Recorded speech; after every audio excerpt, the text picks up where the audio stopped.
तो शायद ये सेशन आपको बिल्कुल भी समझ में नहीं आएंगी, बिल्कुल भी समझ में नहीं आएंगी। क्यों? क्योंकि आज हम बात करने वाले हैं ह्यूमन साइकी के बारे में। और आप सबको बताऊं कि एक इंसान की साइकोलॉजी को समझना क्यों जरूरी है सक्सेस बाय चॉइस के अंदर, क्योंकि आप काम पूरे जीवन ह्यूमन बीइंग के साथ ही करने वाले हैं। सो जब आप समझ पाएंगे कि बिजनेस के अंदर, जस्ट वेट ए मिनट, क्योंकि आप लोगों के साथ ही काम करते हैं, हमारा बिजनेस रिलेशनशिप का बिजनेस है, इसीलिए आज कॉन्शियसनेस, अनकॉन्शियसनेस, इन सब के बारे में हम बात करेंगे। और कल हमने आपको सिखाया था, उसके ऊपर आज हम और डीपर साइड में जाएंगे कि दरअसल हमें क्या करना है, अपने फोकस को रीफोकस करना है। और आपने कल सीखा था कि हमें उन चीज़ों पे ध्यान देना है जो हमें चाहिए। तो चलिए सीधा मैं लेके चलता हूँ आज आपको अपने कंटेंट के अंदर। कल हमने आपके साथ डिस्कस किया था कि ज़्यादातर लोग जीवन में क्या होता है, वो कहते हैं I don't want this headache. अब वो हेडेक को क्या करते हैं, हेडेक की पिक्चर बनाते हैं, इसलिए उनके जीवन में हेडेक आती है। उसके जगह हमें क्या करना है, हमें टर्न करना है, I want A clear head. तो कल हमने इसके बारे में डिटेल्स में डिस्कस करी थी माय डियर फ्रेंड्स। और डिटेल में डिस्कस करके आप लोगों ने समझा था कि जैसे ही आप फोकस को शिफ्ट करते हो, ट्रिक क्या है, ट्रिक कहते the trick is in turning every one of your complaint around the something you do want. Start focusing on where you want to go, not on where you were or where you are. कहते हैं कहाँ आपको focus करना है, जहां आपको पहुंचना है, ना कि जहां आप थे या जहां आप हैं। इसके बारे में कल हमने डिटेल डिस्कस करी थी कि हम में से ज़्यादातर लोगों के सपने पूरे क्यों नहीं होते, क्योंकि जो हमारी फोकस है वो ना के ऊपर ज़्यादा होती हैं बशर्ते कि पूरे होने के ऊपर। आज आपने काफ़ी सारे लोगों ने अपने गोल्स भी लिखे, तो आज हम उसको और क्लैरिटी की तरफ लेके चलेंगे और बहुत सारी चीज़ यहाँ पे समझने हैं। सो सबसे पहले व्हाई राइट ऑल दिस, हमें ये सब क्यों लिखना है। आपको कल मैंने कुछ टास्क के भी बोला था, आप में से होप सो कि आप में से कुछ लोगों ने टास्क किया होगा। जब मैंने आपको बोला था फिनांस से रिलेटेड आपको लिखना है कुछ ऐसे पॉइंट जो आपके अंदर चलती हैं और वो ऑब्जर्व करके समझ में आया कि ये नेगेटिव टॉक है जिसकी वजह से हमारी जो फाइनेंशियल साइड है वो कमज़ोर है। कुछ लोगों ने वेकेशंस के बारे में, व्हीकल के बारे में, माय डियर फ्रेंड्स, तो आप में से कितने लोगों ने उसके ऊपर थोड़े बहुत वर्कआउट किए। मैं एक बार चाहता हूँ कि आप यहाँ पे यस टाइप करके बताएं कि अगर आपने, क्यों, you have to become observer of your thoughts. आपको क्या करना, अपने ही थॉट का ऑब्जर्वर बनना है। तो आपने कल सीखा था कि हर पॉइंट के ऊपर 4-5 कुछ थॉट्स ऐसे आपको पकड़ने हैं और उसको लिखने हैं। क्यों? क्योंकि जैसे ही आप उसको लिखेंगे आप समझ जाएंगे कि हमें इसको टर्न करना है। क्या करना है, हमें इसको टर्न करना है, हमें इसको दूसरे सेंटेंस के साथ टर्न कर देना। जैसे पैसे पेड़ पे नहीं फलते, कल मैंने एग्जाम्पल दिया था। अगर ऐसी विचारें हमारे अंदर हैं और ऑब्जर्व करके मैंने इसको ढूंढा है, तो अब टर्न करने का मतलब क्या है, हम टर्न करके माइंड को एक मैसेज देंगे, पैसे तो पेड़ पे ही फलते हैं, बट उस पेड़ को हमें और आपको लगाना नहीं आता। तो पैसे पेड़ पे ही फलते हैं और हमें क्या सीखना है कि हमें इस पेड़ को कैसे लगाना। तो ऐसे आपको अपने सारे थॉट्स जो आपके अंदर आपके सबकॉन्शियस से प्रवाहित होते हैं, 95% ऐसे विचारों को पकड़ना है। और क्या करना, उसको पकड़ के दीपक जी टर्न कर देना। क्या करना, पकड़ के उस विचारों को टर्न कर देना है। जैसे ही आप माइंड के थॉट को टर्न करना सीख जाएंगे तो आप देखेंगे आपकी फोकस टर्न हो जाएंगी, आपकी मैनिफेस्टेशन टर्न हो जाएंगी। माय डियर फ्रेंड्स, आपका लॉ ऑफ अट्रैक्शन टर्न हो जाएगा, आपकी फ्रेमवर्क टर्न हो जाएंगे और आपकी जो रिजल्ट है वो रिजल्ट भी टर्न हो जाएगा। अब हमें ये समझना है कि हमें ये लिखना क्यों है। कहते why write all this, because कहते refocusing on what you do want build take you to the direction of what you want. कहते जब आप रीफोकस करते उन चीज़ों पे जो आपको चाहिए, तो आप उस डायरेक्शंस को लेते हैं जहां आप जाना चाहते हैं। माय डियर फ्रेंड्स, इसका मतलब क्या है कि अगर आपने फोकस किया कि मुझे अमीर बनना है, तो आपने क्या किया, आपने रिचनेस की डायरेक्शन ली। मतलब आपके माइंड ने डायरेक्शन लिया, उस रास्ते पे चलना शुरू किया जिस रास्ते पे चल के आप रिच होंगे। तो हमें क्यों टर्न करना है थॉट को? क्योंकि थॉट के टर्न करने से डायरेक्शन टर्न होता है, थॉट के टर्न करने से डायरेक्शन टर्न होता है, एक्शन टर्न होता है, आपकी अट्रैक्शन टर्न होती हैं, सब टर्न हो जाता है माय डियर फ्रेंड्स। और जब ये सब टर्न होगा तो रिजल्ट भी टर्न हो जाती हैं। सो कहते हैं, यू सी, आपने देखा, we seem to create our lifes out of our perception. आपने देखा कि हमने जो लाइफ क्रिएट किया हुआ है वो किस चीज से, हमारे परसेप्शन से, जो मान्यता हमने खुद को दिया, हमने उस जीवन को बना लिया है। सो कहते हैं, if we focus on lack we get more lack. अगर हम कमियों पे फोकस करेंगे ना तो हमारी कमियां बड़ी हो जाएंगी। But if we focus on rich we get more rich. अगर हम रिचनेस पे फोकस करेंगे तो हम ज्यादा रिच हो जाएंगे। So our perceptions becomes magnet that pulls us in the direction of where we want to go. My dear friends, अब ये कितनी बड़ी बात कि अगर हम सब लीडरशिप इन चीजों की वैल्यू समझ लें कि अगर हमने लैक पे फोकस किया तो हमारी जिंदगी में ज्यादा लैक आएगा, अगर हमने रिचनेस पे फोकस किया तो हमारी जिंदगी में ज्यादा रिचनेस आएगा।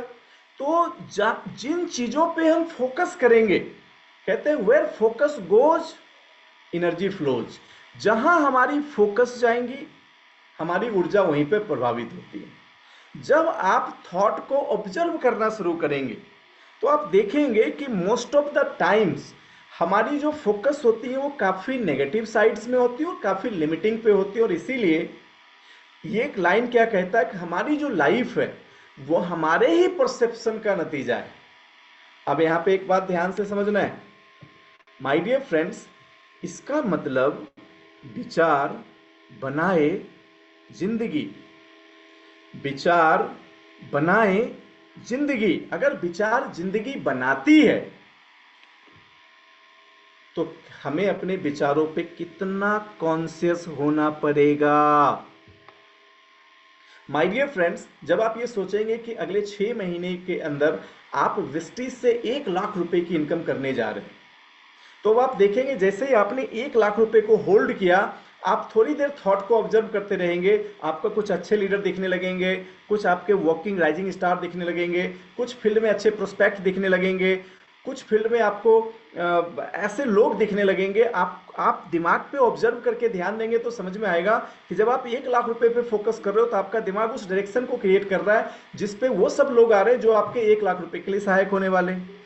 लेकिन कभी अगर आपको लगता है कि अरे ये इंडस्ट्री वेस्टीज पता नहीं मेरे से हो पाएगा नहीं हो पाएगा, तब आपका ब्रेन उस डायरेक्शंस पे अलग चीजों को लेके आपको दिखाना शुरू कर देता है। आपको कोई दूसरे बिजनेस के ऑप्शन दिखने लगते होंगे, कोई दूसरी कंपनी दिखने लगती होंगी, दूसरा कोई इंसान दिखने लगता होगा। इसका मतलब क्या है कि ये जो विचार है ना, विचार, इस पे हमें बहुत ज्यादा कॉन्शियस होने की जरूरत है। और जितना आप थॉट्स पे कॉन्शियस होंगे आप लाइफ में उतने ही कॉन्शियस हो जाएंगे। इसीलिए अगला लाइन जो बहुत इंपॉर्टेंट है और इसके ऊपर आज हम पूरी क्लास आपको देने वाले हैं, आप इसको समझ जाएंगे। कहते हैं if you don't consciously select where you want to go, you go where your unconscious want you to go. एक पैराफ्रेज साइकोलॉजिस्ट हुए जो स्विट्जरलैंड के थे और उनका नाम था कार्ल गुस्ताव यंग। उनने कहा until you make the unconscious conscious, it will direct your life and you will call it fate. My dear friends, अब ये 2 लाइन को ध्यान से सुनिए। कहते हैं if you don't consciously select where you want to go, इसका मतलब अगर आपने जानबूझ के नहीं चुना कि आपको जाना कहां है, ओहो कितनी गजब की लाइन। कहते अगर आपने जानबूझ के नहीं चुना कि आपको जाना कहां है, जानबूझ के कहाँ चुनना है माय डियर फ्रेंड्स? जानबूझ के कहाँ चुनना है? जानबूझ के आपको विचारों में चुनना है। कहते अगर आपने जानबूझ के नहीं चुना कि आपको जाना कहां है, तो आप अनजाने में वहां चले जाओगे जो आपके ब्रेन को पहले से पता है। इसका मतलब यह है कि आपका ब्रेन ऑलरेडी एक डायरेक्शन पे चल रहा है। अब आपका ब्रेन जिस डायरेक्शन पे चल रहा है, अगर आपने जानबूझ के नहीं चुना जो डायरेक्शन आपको बनाना है, तो अनजाने में ब्रेन उस डायरेक्शन पे वहां चला जाएगा जहां ब्रेन को पता है। दोस्तों, अब आज ये जो लाइन है ना, इस लाइन को मेरी कोशिश ये होगी कि मैं पूरा आपके deep of the deep mind के अंदर प्रोसेस करके घुसा दूं कि इसका मतलब क्या होता है कि जानबूझ के चुनना या अनजाने में वहां पे पहुंच जाना। माय डियर फ्रेंड्स, स्विट्जरलैंड के एक साइकोलॉजिस्ट हुए जिनका नाम था कार्ल यंग। कार्ल यंग जिनके गुरु का नाम था सिगमंड फ्राइड, और सिगमंड फ्राइड को फादर ऑफ साइकोलॉजी का उपाधि दिया गया। सिगमंड फ्राइड कार्ल यंग को अपना बेटा मानते थे, और सिगमंड फ्राइड के ही जीवन को आगे बढ़ाते हुए कार्ल यंग ने साइकोलॉजी में इतनी सारी थ्योरी दी कि अब आप इसको बहुत डीपली समझ जाएंगे जो आज मैं आपको समझाने वाला हूं। तो कार्ल यंग की एक विशेष थ्योरी क्या थी कि कहते until you make unconscious conscious it will direct your life and you will call it fate. मतलब आपने जब तक अपने अनकॉन्शियस ब्रेन को कॉन्शियस नहीं बनाया, तो अनकॉन्शियस ब्रेन आपको चलाती रहेंगी और आप कहेंगे कि मेरी जिंदगी में ये सब किस्मत की वजह से हो रहा है। बल्कि सक्सेस बाय चॉइस क्या सिखा रही है? किस्मत की वजह से कुछ नहीं होता, सब आपके सबकॉन्शियस प्रोग्रामिंग की वजह से होती है। तो अब आप ना सभी लोग लिखना बंद कर दें, बिल्कुल अपने तीसरे आंखों को अपने मोबाइल की तरफ लेके आ जाएं और पूरे ध्यान को केंद्रित करके मेरे एक एक शब्दों को अपने डीप ब्रेन में जाने दें। आपको इसके मतलब समझ में आ जाएंगे। दोस्तों, पहले मैं आपको इसका मतलब समझाऊंगा और फिर उस थॉट के डीपर साइड में मैं आपको लेके जाऊंगा। आज के सेशन में मजा आने वाला है।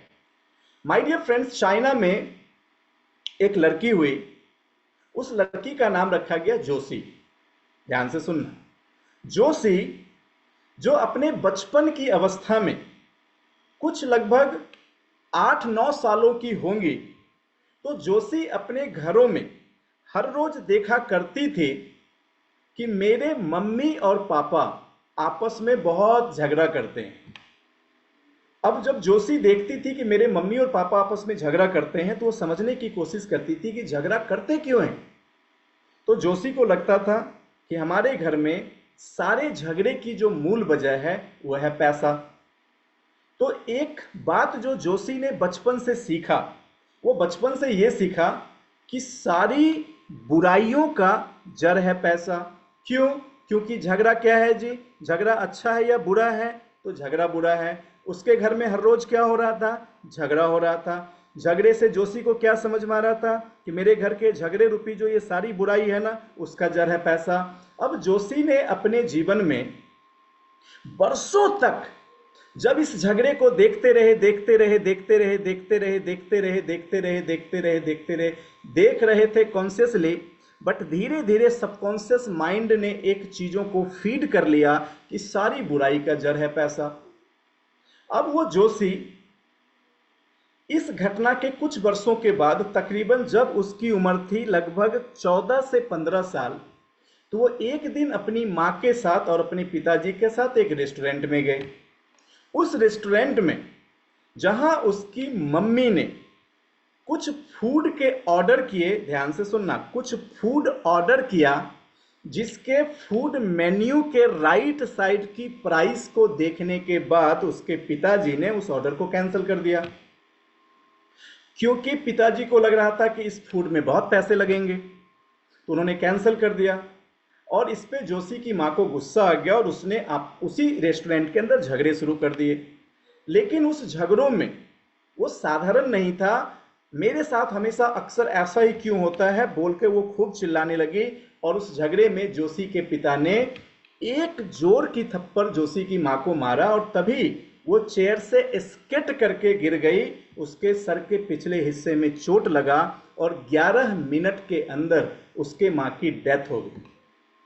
उसी रेस्टोरेंट में जब जोशी ने देखा कि मेरी मां की मृत्यु हो गई तो उसको गहरे सदमे लगे।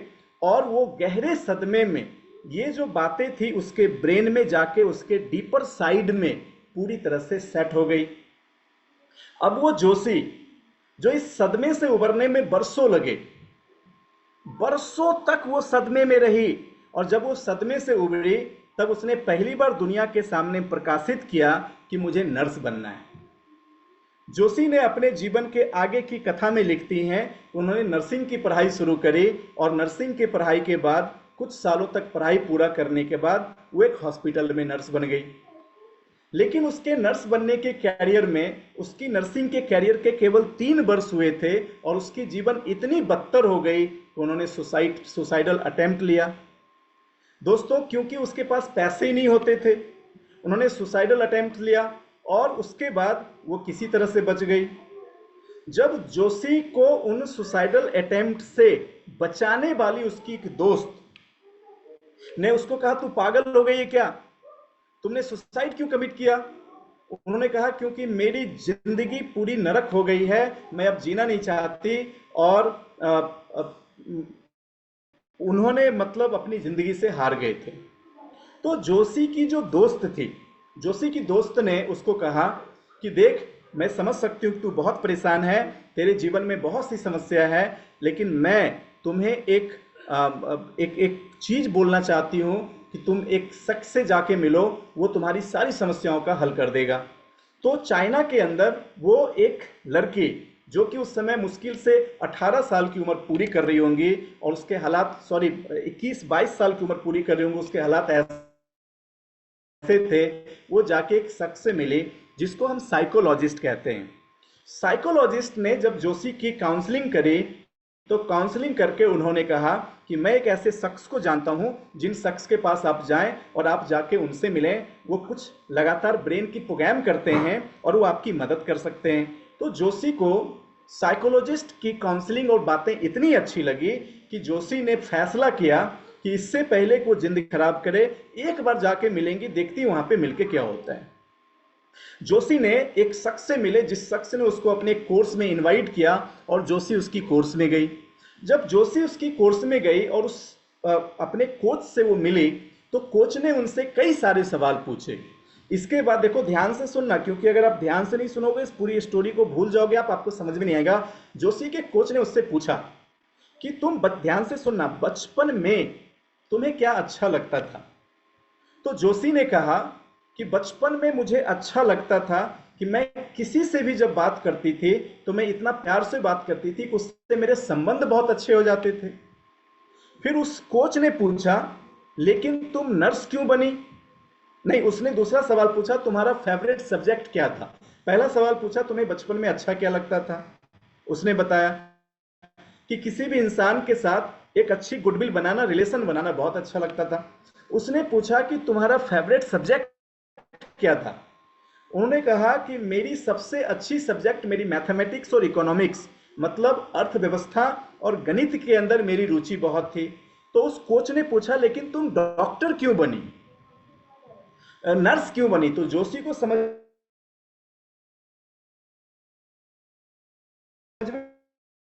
नहीं आया, लेकिन जोशी ने जब जिंदगी और मौत से लड़ रही थी तो जोशी के अंदर बार बार एक बात आ रहा था कि काश मैं अगर एक नर्स होती तो इस वक्त मैं मेरी मां को बचा लेती।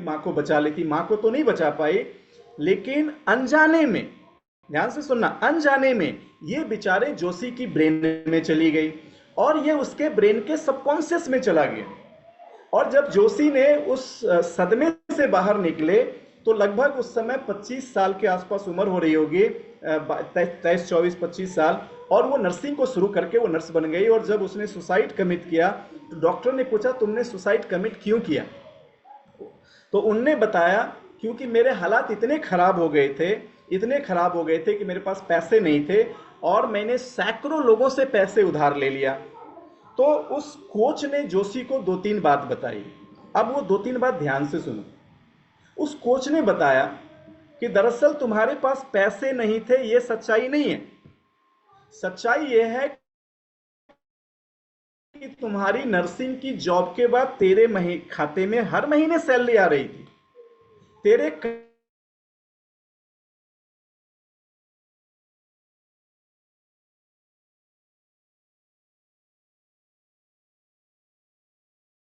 सबकॉन्शियस ब्रेन का जर है।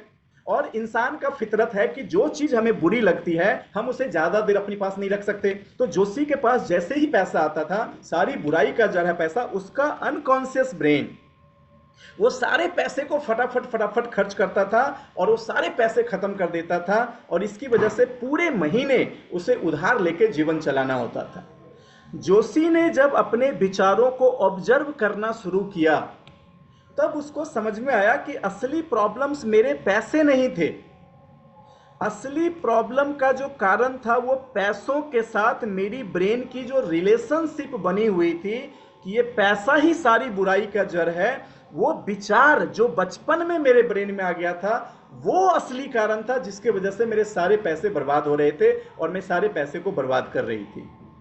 फिर उस कोच ने उसको बताया कि तुम्हारी फेवरेट सब्जेक्ट मैथमेटिक्स, इकोनॉमिक्स, तुम नर्स इसलिए बनी क्योंकि तुम्हारे सबकॉन्शियस ब्रेन के अंदर मां को लेके एक विचारे गई कि अगर मैं नर्स होती तो मां को बचा पाती। तो उसके कोच ने बताया कि तुमने जानबूझ के जीवन में वो नहीं चुना जो तुम्हें चुनना चाहिए, इसलिए अनजाने में तुम्हारे ब्रेन ने तुमको वहां पहुंचा दिया जो तुम्हारे ब्रेन को पता था। और जोशी ने जैसे ही इन चीजों को समझा, जोशी को पहली बार लगा कि उसके माइंड का कंट्रोल उसके हाथों में नहीं है, उसके माइंड का कंट्रोल उसके अनकॉन्शियस ब्रेन को चला गया है। बॉस, अब ये अनकॉन्शियस ब्रेन कितना अच्छा अगर आपके सपोर्ट में हो और कितना खतरनाक अगर आपके अपोजिट हो, आज डीपर साइड में ले जाके आपको समझाऊंगा ताकि आप भी अपने ब्रेन को समझ पाएं। जब जोशी ने अपने ब्रेन को पूरी तरह से देख लिया कि अब तक मेरी जिंदगी में जो घटनाएं हुई हैं वो मेरी वजह से नहीं, मेरे सबकॉन्शियस विचार की वजह से हुई हैं, उसने तुरंत इसको टर्न, मैंने क्या बोला था कि ट्रिक क्या है कि टर्न करना, तो उसने उस दिन फैसला किया कि मुझे मेरे थॉट को टर्न करना है। उसने तुरंत अपनी नर्सिंग के प्रोफेशन को रिजाइन कर दिया और रिजाइन करने के बाद उसने कुछ दिनों तक ट्रेनिंग ली। अपने उन चॉइस के सब्जेक्ट में जो अर्थव्यवस्था था, अर्थशास्त्र था, उसने उसके ऊपर कुछ क्लासेस किए, कुछ कोर्सेज किए और करने के बाद सोचो जोशी क्या बनी। जोशी एक इकोनॉमिस्ट, एक अर्थशास्त्री बन गई। उसके बाद वो एक फाइनेंशियल एडवाइजर बनी और उन्होंने लोगों को फाइनेंस के लिए ट्रेन करना शुरू किया। बाद में जोशी उस फाइनेंस के साथ लोगों से रिलेशनशिप इतनी अच्छी थी कि धीरे धीरे उसकी सर्कल बहुत बड़ी हो गई। वो एक मोटिवेशनल स्पीकर बनी, बाद में एक राइटर बनी। यानी जोशी क्या बनी, अब जोशी एक राइटर बन गई, वो एक फिनेंशियल एडवाइजर बन गई और मोटिवेशनल स्पीकर बन गई और अपने समय में चाइना के तीसरे बड़े चेहरे के रूप में केवल कुछ वर्षों के अंदर उभर के आई और उसने पूरे कंट्री में अपने नाम रोशन कर दिए। माय डियर फ्रेंड्स, मैं चाहूंगा जोशी के नाम एक जोरदार ताली होनी चाहिए, जोरदार ताली। देखो कैसे एक लड़की ने सही समय पे उसने राइट टाइम पे, मतलब इससे पहले कि वो मर जाती, अपने दोस्तों की बात मानी, अपने एक कोच से मिली। उस कोच ने उसको बताया कि अनजाने में तुम वहां चली जा रही हो, उसका कारण यह है कि तुमने जानबूझ के वो नहीं चुना जो तुमको चुनना था, इसलिए अनजाने में तुम वहां पहुंच गई जो दिमाग को पता था। बॉस, अब मैं आपसे एक सवाल पूछना चाहता हूं कि अगर इस सच्ची घटना, क्योंकि ये कहानी नहीं है, ये एक लड़की के जीवन की सच्ची घटना है जो उसने अपने बायोग्राफी में लिखा है, अगर ये सच्ची घटना आपको समझ में आई तो मैं आपसे एक सवाल पूछना चाहता हूं, क्या 99% लोग या 97% लोग जो एवरेज और अमीर से बहुत नीचे हैं, क्या आपको नहीं लगता उनके साथ भी ऐसा ही हो रहा है? अगर आपको लगता है कि एवरेज लोग केवल इसलिए एवरेज हैं क्योंकि उनके साथ ऐसा ही हो रहा है, निश्चित ही अनजाने में वो अपने ब्रेन को फॉलो करते और उनकी जिंदगी डिस्ट्रॉय हो रही है। अगर आपको लगता है कि सच में एवरेज लोगों के साथ ऐसा हो रहा है तो आप यहाँ पे एक बार टाइप कर सकते हो यस। अगर आपको लगता है सच में ऐसा हो रहा है तो रविकांत जी को लगता है, फरीद सर को लगता है, वंदना मैम को लगता है, दिनेश सर को, प्रीति मैम को, रुबाना मैम को, प्रेम जी को, सुरेश जी को, राज सर को, सरोज जी को, प्रबुल्ला मैम को, थैंक यू सो मच। मतलब ये बातें आपको समझ में आ गई। मैं आपसे पूछना चाहता हूं कितनी बड़ी बात है, कितनी बड़ी बात है।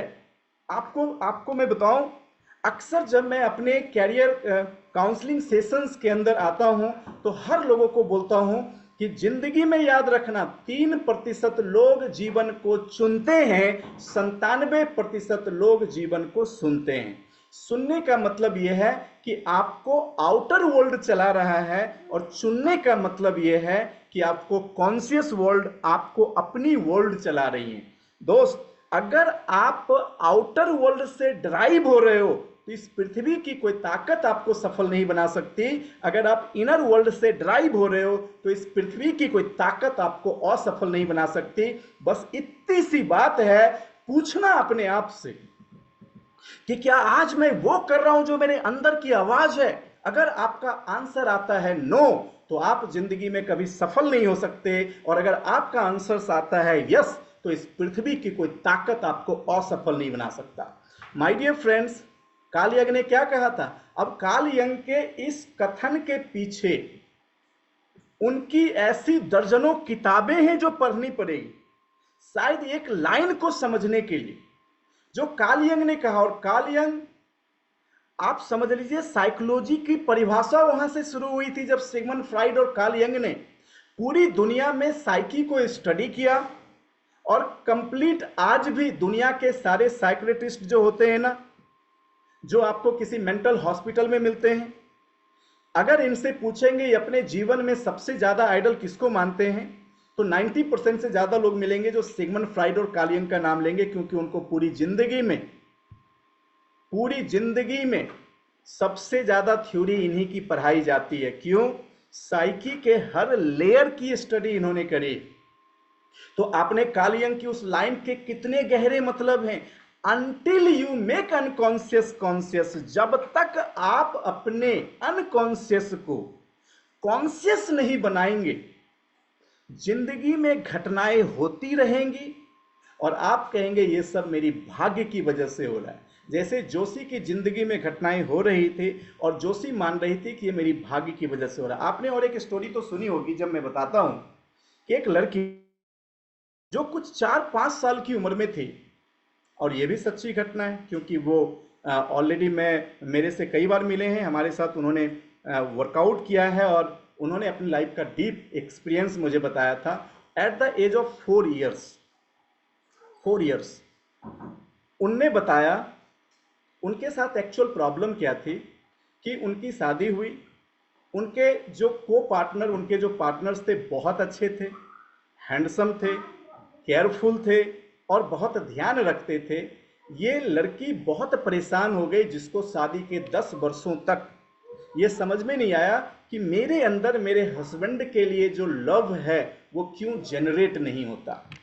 My dear friends, 10 years of life, marriage life खत्म हो गई, उनको नहीं समझ में आया, बहुत परेशान हो गए। लेकिन जब उनकी काउंसलिंग हुई तो उनकी काउंसलिंग से एक बात उनको समझ में आया कि जब उसकी उम्र 4 वर्ष थी तो 4 साल की उम्र में वो बहुत खूबसूरत थे, इसलिए कई लोग जो उसके पड़ोस में रहते थे उसके मम्मी और पापा के उनके ड्यूटी ऑफिस चले जाने के बाद उनको बहुत छेड़ा करते थे। तो बचपन में कई लोगों ने जब उसको टच किया, आज टच कितनी पावरफुल होती है मैं आपको आगे आज जो कार्ल यंग की थ्योरी है ना, उसमें जब लेके जाऊंगा मैं आपको सिखाऊंगा कि कोई गलत तरीके से छू देना तो ब्रेन उसकी बहुत डीप मेमोरी बनाता है, तो उसको वो चीज़ें अच्छी नहीं लगती थी। और धीरे धीरे धीरे धीरे उसने जब कई लोगों को ऐसा देखा तो उसके कॉन्शियस में आता था कि दुनिया के सारे पुरुष खराब होते हैं, घटिया होते हैं। और यही चीज धीरे धीरे उसके ब्रेन के सबकॉन्शियस में चला गया, और उसकी जो साइकी थी, यानी उसका जो सबकॉन्शियस ब्रेन था, उसने एक बात बिठा लिया कि दुनिया के सारे पुरुष घटिया होते हैं, खराब होते हैं। अब जितनी भी तरह की बुरी चीजें थी उसने एसोसिएट कर दिए, लिंक कर दिए पुरुषों के साथ। फिर उसकी जब 7-8 साल की उम्र थी तब उसके मम्मी और पापा का इकट्ठे ट्रांसफर हो गया, वो दोनों दूसरे शहर चले गए। उस लड़की को फिर बहुत अच्छी सोसाइटी मिली, वहां से उसका भरण पोषण बहुत अच्छा हुआ, और कुछ दिन बाद वो भूल गई। लेकिन वो भूल गई, ये चीजें फिर उसके जीवन में दोबारा कभी नहीं हुआ। सोचो, उसकी स्कूलिंग हो गई, उसकी शादी हो गई, उसके बच्चे हो गए, लेकिन उसकी ब्रेन इस बातों को नहीं भूली थी। अब जब उसको ये पता चला कि चूंकि उसके ब्रेन अनजाने में जो मेमोरी बना लिए थे कि दुनिया के सारे पुरुष घटिया होते हैं, वो इस वक्त भी उसके जीवन पे काम कर रही थी। अब उसको जब ये चीजें काउंसलिंग से समझ में आई, और जैसे ही उसने इस थॉट को टर्न किया, यही यही ट्रिक है। ट्रिक क्या है? ऑब्जर्व करना है, विचारों को पकड़ना है और टर्न करना है। लेकिन दोस्त, आज आपको इतनी गहराई में लेके जाऊंगा ना कि ऑब्जर्व करना है, विचारों को पकड़ना है, तो कुछ विचार आपको याद आएंगे जो पिछले 2, 5, 7, 8 साल में आपके साथ हुआ होगा, लेकिन आपके जीवन पे कहेंगे, सर क्या सक्सेस बाय चॉइस पढ़ाना जरूरी था? अरे सक्सेस बाय चॉइस से तो पहली बार आपको अपने आप को समझने का मौका मिलेगा। इससे पहले तो आपको खुद पता भी नहीं है कि आप हैं कौन। इसके बाद तो आपको समझ में आएगा कि आप कितनी पावरफुल डिवाइस है और कौन सी चीज आपको ड्राइव कर रही है और कैसे जीवन को चलाना आपको। इसी सेशन के बाद से तो लोगों को ब्रेन समझ में आता है। Boss, until you make unconscious conscious your life and you will call it fate। कहते हैं in the regard most of us are on autopilot. हम में से ज्यादातर लोग ना ऑटो पायलट जिंदगी जीते हैं। ब्रेन अगर पॉजिटिव स्टेट में है तो ऑटो पायलट में पॉजिटिव होता चला जा रहा है। ब्रेन अगर नेगेटिव स्टेट में है, मेरी मैक्सिमम सबकॉन्शियस प्रोग्रामिंग नेगेटिव है, तो ऑटो पायलट अपने आप जीवन में नकारात्मक घटनाएं घटती जा रही। कहते we simply haven't realised that we can take the control. हम ये रियलाइज भी नहीं कर पाते हैं ना कि हम इस पे कंट्रोल ले सकते हैं। कहते हैं नोइंग व्हाट यू वांट, ये जानने से कि आपको क्या चाहिए। You aim your life in the direction you want to take it. आप अपने लाइफ को उस डायरेक्शन पे प्लान कर सकते हैं जिस पे लेके जाना चाहते हैं। But knowing what you want, एक तो सबसे पहले ये समझना आपको कि आपका ब्रेन कितना पावरफुल है, और अगर ये सही तरीके से चीजों को नहीं ऑब्जर्व कर पाया और गलती से इसमें कुछ गलत बातें फीड हो गई, ये कितना बड़ा डिस्ट्रॉयर हो सकता है। आइए आज मैं आपको लेके चलता हूं कार्ल यंग की विशेष जर्नी में। माय डियर फ्रेंड्स, ये है मिस्टर कार्ल गुस्ताव यंग, जो एक स्विट्जरलैंड के साइकोलॉजिस्ट हुए, और इन्होंने साइकी की अपनी जो परिभाषाएं दी उस पर आज थोड़ी हम बात करेंगे। कहते हैं young believe that the human psyche was composed of 3 components. कहते हैं कार्ल यंग मानते थे कि जो ह्यूमन की साइकी होती, इंसान की जो मनोविज्ञान, जो माइंड की एक विज्ञान है, जो साइकी है, वो 3 अलग अलग स्टेज में होता है। जिसमें उन्होंने कहा जो पहला स्टेज है उसे हम ईगो कहते हैं, दूसरा वो हमारा पर्सनल अनकॉन्शियसनेस है, और तीसरा जो कलेक्टिव अनकॉन्शियसनेस है। पहले आप समझिए ये कि जो हमारी माइंड की साइकोलॉजी है उसका पहला जो एक लेवल है उसको ईगो कहते हैं। ईगो को आप कॉन्शियस कह सकते हैं, मतलब जो जागृत ब्रेन है वो हमारा एक लेयर है माइंड का। अब वो जो जागृत ब्रेन है वही जगा हुआ ब्रेन है। इस वक्त आप मुझे सुन के एक मतलब निकाल पा रहे हो, आपको कोई कुछ कहता है तो आप उसको रिएक्ट करते हो, तो आप जो कॉन्शियस से वर्क कर रहे हैं वो आपका जगा हुआ ब्रेन है। लेकिन दूसरा आपका जो ब्रेन है वो पर्सनल अनकॉन्शियस है। और तीसरा आपका कलेक्टिव अनकॉन्शियस है। आइए धीरे धीरे हम सबसे पहले समझते हैं कि ये तीनों ब्रेन है क्या। कहते हैं अकॉर्डिंग टू जंग, कार्ल यंग के हिसाब से the ego represent the conscious mind. आपका जो ईगो है ना वो कॉन्शियस माइंड को रिप्रेजेंट करता है। कहते हैं पर्सनल अनकॉन्शियस वो है जो आपकी मेमोरी की कलेक्शन है, आपकी memory including those that have been suppress, वो सारी मेमोरी जो आपके ब्रेन पे आई और सप्रेस हो गया, यानी आप उसको एक्सप्रेस नहीं कर पाए, वो आपके ब्रेन में सप्रेस हो गया। मतलब उस लड़की को जब कोई अनवांटेड टच करता था तो वो डर से किसी को बोलती नहीं थी, और वो सारी की सारी मेमोरी जो उसकी ब्रेन बना रही थी वो दमित होती जा रही थी, वो दबती जा रही थी। ये इसको कार्ल यंग ने कहा पर्सनल अनकॉन्शियस। पर्सनल अनकॉन्शियस क्यों? क्योंकि 2-3 साल के बाद जैसे ही उसकी माहौल बदली वो लड़की इसे भूल गई, लेकिन उसका सबकॉन्शियस ब्रेन में जो सप्रेशन था वो ब्रेन नहीं भूला। तो क्या ब्रेन उसको रिफ्लेक्ट देता था कि नहीं देता था? पुरुषों के प्रति नफरत करवा रहा था कि नहीं करवा रहा था? अनजाने में वो पुरुषों से नफरत कर रही थी नहीं कर रही थी? तो अनजाने में जो आपकी ब्रेन रिफ्लेक्ट करता है उसका एक बहुत बड़ा कारण है आपकी पर्सनल अनकॉन्शियस ब्रेन। अब my dear friends, personal unconscious, अब देखिए इसको और डीपर साइड में जब समझेंगे तो आपको समझ में आएगा कि माय गॉड, ब्रेन क्या इतना पावरफुल है। दूसरा है कलेक्टिव अनकॉन्शियस। कलेक्टिव अनकॉन्शियस क्या है? वो चीज अभी ध्यान से समझेंगे जो आपके ब्रेन में, कार्ल यंग कहते हैं the collective unconscious is a unique component that Jung believed that the part of the psyche serve as from the psychological inheritance. It contain all of the knowledge and experience that humans share. मतलब जो चीज आपकी heredity से आई। मैं आपसे एक सवाल पूछता हूं, आपने इतिहास में पढ़ा होगा कि राजपूत हमेशा योद्धा हुआ करते थे, यानी राजपूत योद्धा हुआ करते थे। ये राजपूत के ब्लड में इनहेरिटेंस से आता था। इसका मतलब ऐसा नहीं कि उसको कोई उसके पूर्वज में सारे लोगों ने हमेशा अपनी स्वतंत्रता आजादी के लिए जंग का रास्ता चुना। अब अगर कोई राजपूत घराने में ऐसी चीजें आ रही हैं वो इनहेरिटेंस से आ रही हैं। आपने सुना होगा कि जो लोग बनिया होते थे वो बिजनेस में बहुत कुशल होते थे।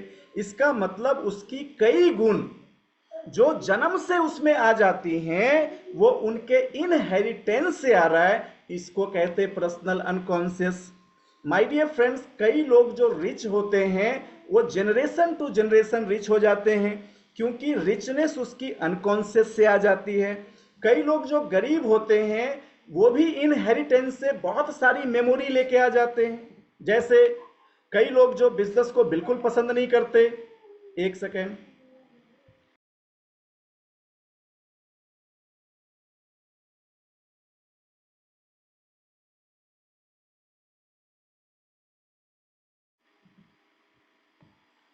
तो आपने जो जो हेरिडिटी से आ जाती है।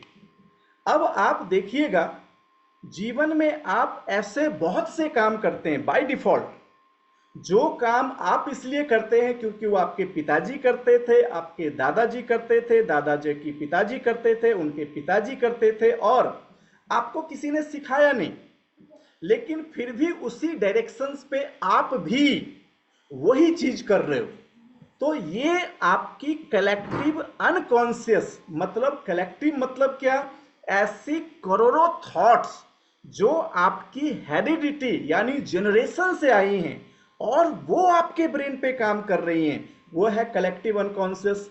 और ये सारे विचारों को जो आपके ब्रेन पे हैं इसको लेके जो चीजें बनती हैं उसको कहते psyche. My dear friends, Jung ने बताया कि द ओरिजिन ऑफ जंग आर्कीटाइप, ये जो साइकी है ना इसके कुछ आर्कीटाइप होते हैं, मतलब कुछ प्रकार होते हैं। जंग बिलीव करते थे that archetype comes from the collective unconscious, यानी हमारी जो आर्कीटाइप है वो हमारे कलेक्टिव अनकॉन्शियस से आती है। He suggested that these models are inborn, ये जो ब्रेन की मॉडलिंग है ना ये इनबॉर्न है। अब आप देखिए, कुछ लोग बचपन से उनमें बहुत एंगर आ जाती है, कुछ लोग बचपन से बहुत दयालु होते हैं, कुछ लोग बचपन से बहुत डरपोक होते हैं और कहते हैं इसका माँ बाप बहुत डरपोक होगा इसलिए लगता है ये भी डरपोक हो गया। क्यों? क्योंकि ये वो बच्चा डरपोक कहां से हुआ?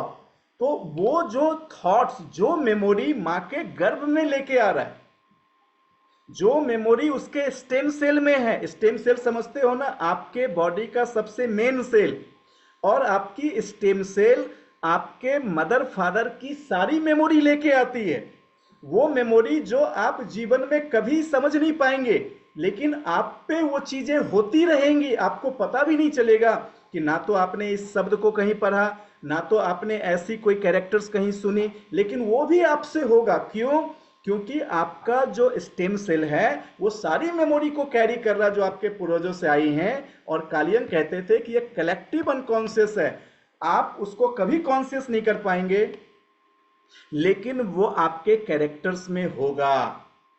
माय डियर फ्रेंड्स, मैं आपको एक बात ये क्यों सिखा रहा हूं, क्योंकि जब मैंने ऑलरेडी इस सक्सेस बाय चॉइस के ऊपर रिसर्च कर रहा था, क्योंकि ये आपको जो एडिशनल कंटेंट दे रहा हूं ना, ये सक्सेस बाय चॉइस का डेटा नहीं है, ये मेरे रिसर्च का डेटा है जिसको सक्सेस बाय चॉइस के सपोर्टिव डॉक्यूमेंट के रूप में लगाता हूं, ताकि मैं आपको एक एक लाइन को क्लियर कर सकूं। और कई वर्षों तक मैंने इस पर रिसर्च किया। जब मैंने रिसर्च किया ना, मुझे इस पूरे संसार के हर इंसान से प्यार हो गया। क्यों? क्योंकि मैंने एक चीज समझना शुरू किया कि कोई भी इंसान गलत नहीं है, या तो उसकी वो आर्कीटाइप है, उसकी बचपन की इंसिडेंट है जो उसके ब्रेन पे मॉडलिंग होके रखा है। अगर हम इंसान से प्यार करना सीखें, हम उसके ब्रेन के मॉडल को रीमॉडल करना सीखें, तो इस फिर हर दुनिया का इंसान एक बहुत बेहतर इंसान बन सकता है। और सक्सेस बाय चॉइस करने वाले लोग जो इन बातों को समझ गए, वो निश्चित ही पूरी ह्यूमन बीइंग से प्यार करना शुरू कर देंगे। क्यों? क्योंकि अब आपको समझ में आ रहा है, इंसान सही गलत नहीं होता, जो होती हैं उसकी अनकॉन्शियस प्रोग्रामिंग होती हैं, जो अगर उसने भी किया है या उस पे हुआ है। लेकिन सबसे बड़ी बात क्या है? सक्सेस बाय चॉइस आपको सिखाती है कैसे इस प्रोग्रामिंग को टर्न किया जाए, कैसे इस विचारों को बदल दिया जाए। सो कहते हैं, he suggested that these model are inborn, ये कुछ मॉडल्स इनबॉर्न होते हैं। और मजे की बात क्या, इनबॉर्न मॉडल भी चेंज किया जा सकता। आगे मैं उसके भी रिसर्च आपको दिखाने वाला हूं। कुछ मॉडल्स यूनिवर्सल होते हैं, प्राकृतिक होते हैं। यूनिवर्सल का मतलब क्या? अब कुछ बच्चा जापान में पैदा हुआ तो उसके अंदर जापान की कंट्री के बहुत सारी बातें आ जाएंगी।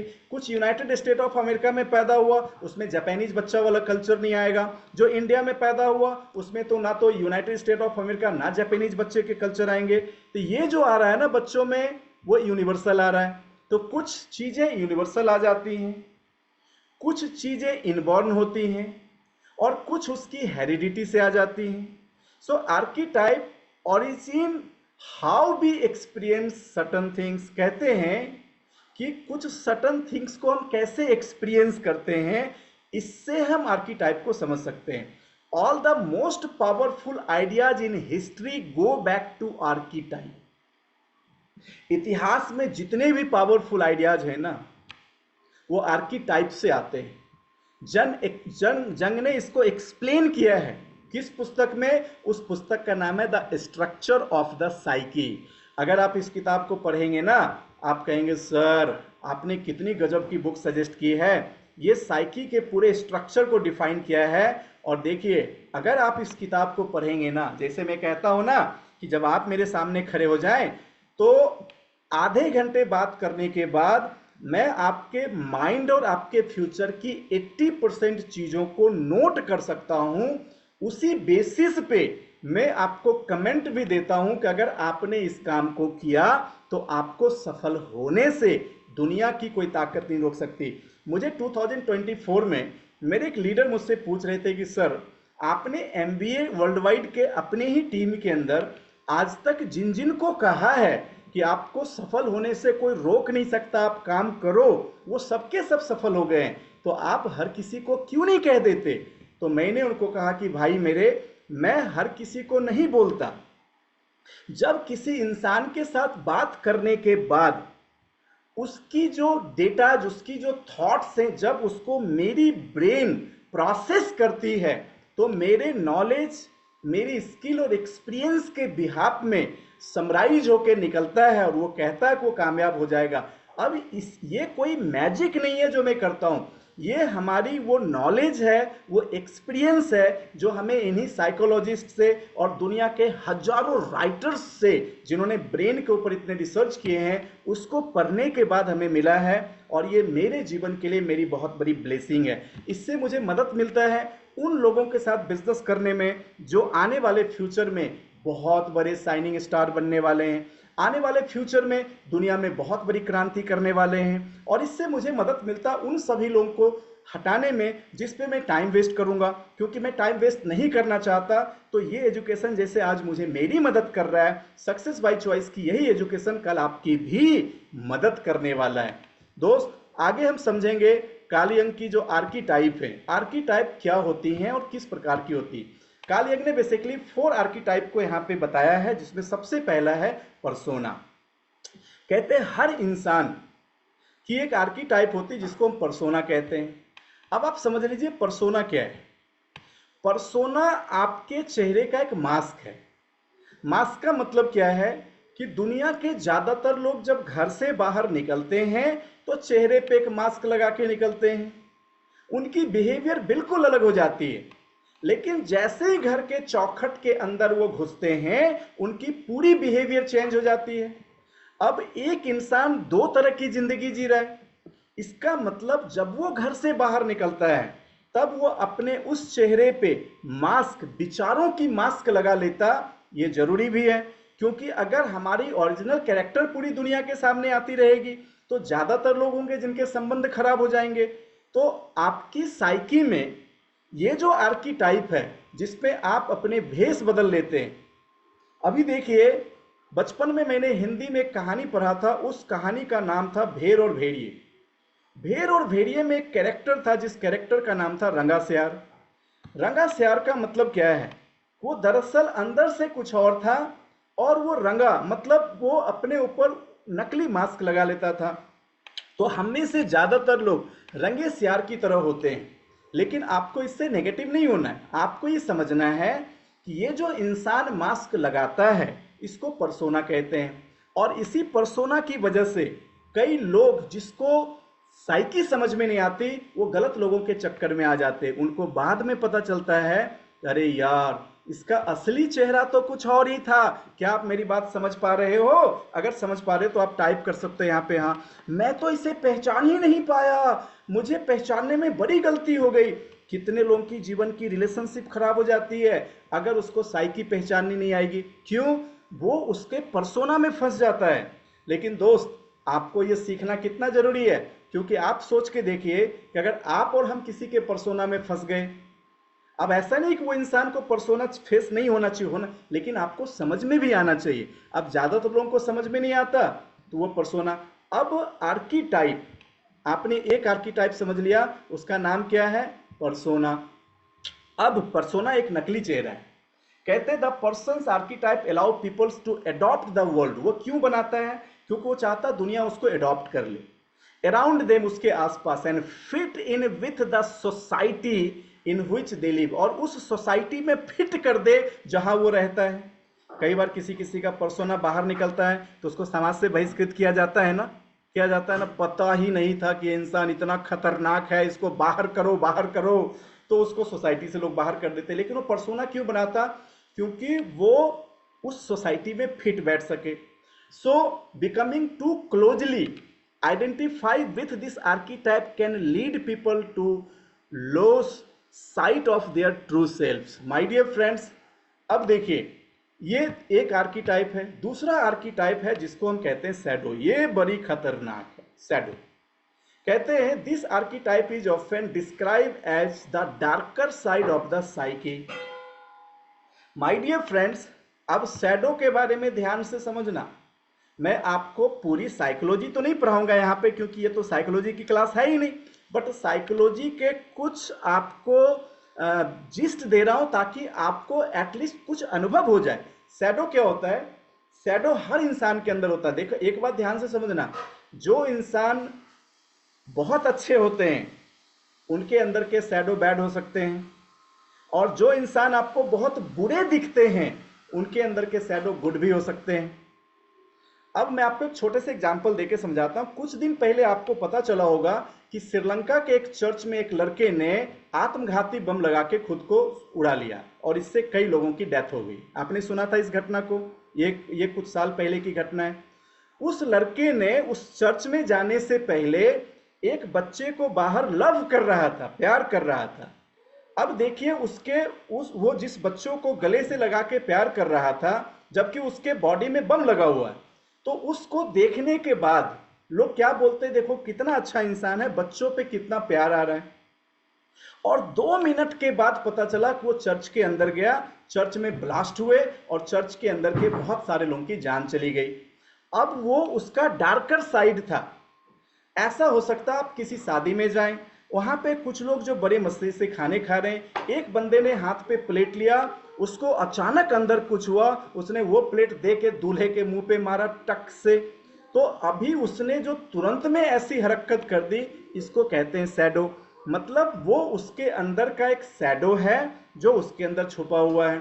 तो आपको समझना है कि ये शैडो एक आर्कीटाइप है, और दरअसल ये किस इंसान में, अगर कोई चीज जो उसके डार्कर साइड में चली जाए, या कुछ थॉट जो बहुत दिनों तक सप्रेस होते रहे, जिसको एकदम दमित हो जाए, वो इंसान सडनली कई बार ना, आप देखेंगे कुछ लोग आपसे बहुत प्यार से बात कर रहे हैं, और बात करते करते करते करते 5-10 मिनट बाद कुछ ऐसा हुआ कि अचानक उसने तबाही मचानी शुरू कर दी। अब आपने सपनों में नहीं सोचा था कि ये इंसान इतना खतरनाक कैसे हो सकता है। अब वो जो उसके अंदर का शैडो था, वो शैडो पूरा उसका बाहर आ गया। तो ये एक आर्कीटाइप है जिसको हम कहते हैं शैडो। अब आप इसको समझ पा रहे हैं कि शैडो क्या है? एक आर्कीटाइप है। अब कहते हैं archetype is often describe as the darker side of the psyche representing wildness and the unknown.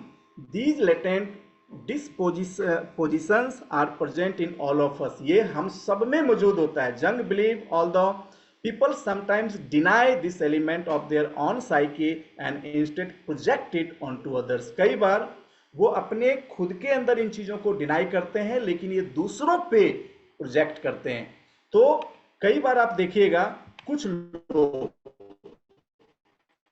जो दूसरों पे बहुत दोषारोपण करना शुरू कर देगा कि वो उसकी गलती है या नहीं, मतलब वो उसकी ही गलती है, और वो खुद में उन चीजों को छुपाता। आपने कई लोगों में ऐसा चीज देखा, आपको समझ वाला गलती उसने खुद किया, लेकिन एकदम साबित करने पे लग गया है वो गलती उसकी है ही नहीं, वो गलती तुमने की है। तो ये उसके अंदर का एक शैडो है जो अपनी मिस्टेक को छुपाने के लिए किसी को भी बर्बाद कर सकता है। ये कौन करवाता हमसे? कौन करवाता? यस, आप समझ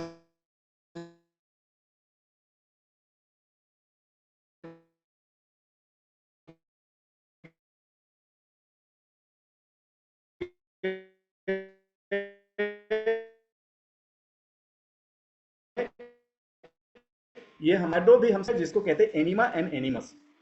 अब ये सब में होता है। एनिमा क्या है? ये एक फीमेल इमेज है जो मेल की साइकी में होता है, और एनिमस क्या है? ये मेल इमेज है जो फीमेल की साइकी में होता है। माय डियर फ्रेंड्स,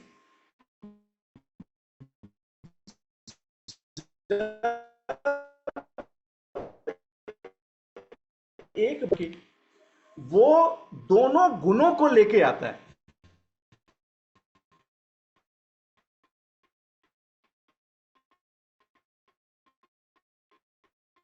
लेकिन अब जब उसकी मां की बॉडी में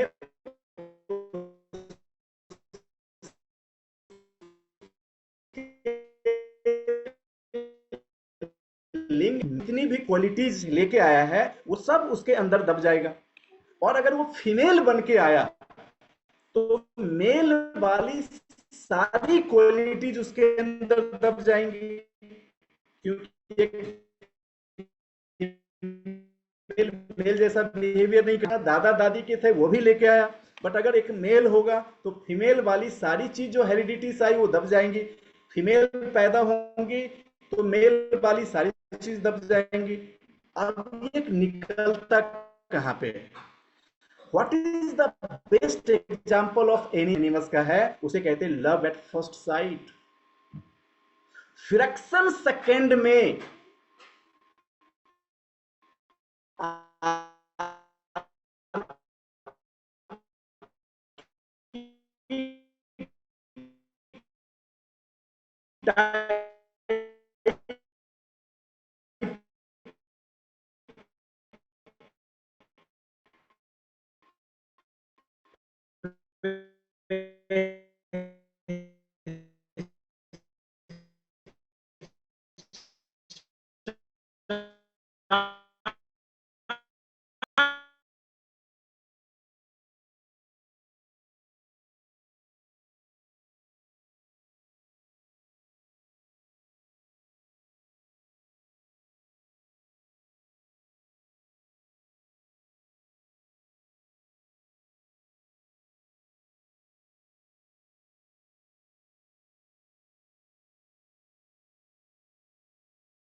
एंड मंडेला कहते हैं कि ये जो सेल्फ आर्कीटाइप है ये सबसे स्ट्रॉन्ग आर्कीटाइप है। ये कब होता है?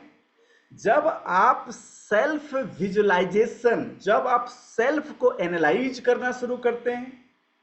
मान लीजिए आप थॉट के, देखो ध्यान से सुनना जी, मैंने क्या बोला था, आज की क्लास इतनी इंपॉर्टेंट है कि पूरी सक्सेस बाय चॉइस में ये कंटेंट आपको मदद करने वाली है। क्यों? क्योंकि आप ह्यूमन ब्रेन को पहली बार सीख रहे हो, ह्यूमन ब्रेन को पहली बार समझ रहे हो। इससे क्या होगा, आपके अंदर कई सारी क्वालिटीज आज से डेवलप हो जाएंगी। लोगों के प्रति आपकी बिहेवियर चेंज हो जाएगी, लोगों के प्रति आपकी अंडरस्टैंडिंग चेंज हो जाएगी, लोगों के प्रति काम करने का तरीका चेंज हो जाएगा, परिवार में आपके लोगों के साथ आपकी बिहेवियर चेंज हो जाएगी, क्योंकि आपको समझ में आएगा कि हर चीज उसके मेमोरी की वजह से, उसके परसेप्शन की वजह से, उसके इनहेरिटेंट अनकॉन्शियस थॉट की वजह से होता है, और ये सब चेंजेबल है। सेल्फ क्या है? सेल्फ को मैस्लो हायरार्की में भी दर्शाया गया है, और मैं आपको बोलना चाहूंगा, जितना ज्यादा, देखो ध्यान से सुनना, मेरी तरफ देखो, जितना ज्यादा थॉट को ऑब्जर्व करते जाओगे आपकी सेल्फ उतनी ही डेवलप होती चली जाएंगी। जितना ज्यादा आप अपने थॉट के ऑब्जर्वर बनेंगे आपकी सेल्फ उतनी ज्यादा डेवलप होगी। सेल्फ डेवलप होने का क्या मतलब है कि आपको आपके हिडन थॉट्स और कैरेक्टर्स पकड़ में आने लगे हैं। समझ में आ रही मेरी बात? पकड़ में आने लगा है, आपको अपनी शैडो पकड़ में आने लगी है। माय डियर फ्रेंड्स, आपका पर्सोना आपको पकड़ में आने लगा है। आपकी हर इनहेरिटेंट थॉट्स जो कुछ रिफ्लेक्शन भी दे, आप सेकंड पर रुक के उसको पकड़ ले रहे हो। इसका मतलब आपकी सेल्फ बहुत स्ट्रांग हो रही है। सेल्फ स्ट्रांग होने का मतलब यह है कि आपकी पूरी कंट्रोल आपकी साइकी पे हो रही है, और जब साइकी पे आपका कंट्रोल हो जाए तो लाइफ पे आपका कंट्रोल हो जाएगा। इसीलिए माय डियर फ्रेंड्स, कहा जाता है कि meditation is the powerful exercise. जब आप खुद को मेडिटेटेड करते हो तो क्या होता है, आप मेडिटेशन के वक्त भी इनिशियल देखेंगे कि बहुत विचारें ब्रेन में घूमती हैं। जो थॉट का ऑब्जर्वर है ना, वो मेडिटेटिव स्टेट में भी कौन कौन सी विचारें आ रही हैं उसको तुरंत रिकॉग्नाइज कर लेता है। तो जितना थॉट के ऑब्जर्वर बनेंगे, अब ये क्यों जरूरी है, अब काली अंक की बात फिर से दोहराता हूं, until you make unconscious conscious. आज के बाद ना, अगर आपने मेरे इस लाइन को गहराई से लिखा और जैसे मैं बता रहा हूं एसबीसी की नोट बनाना, आप नोट्स जब बनाएंगे और हर वीवीआई लाइन को आप अंडरलाइन करेंगे, जब इसको आप दोबारा पढ़ेंगे आपको याद आ जाएगा है मुझे थॉट का ऑब्जर्वर बनना है।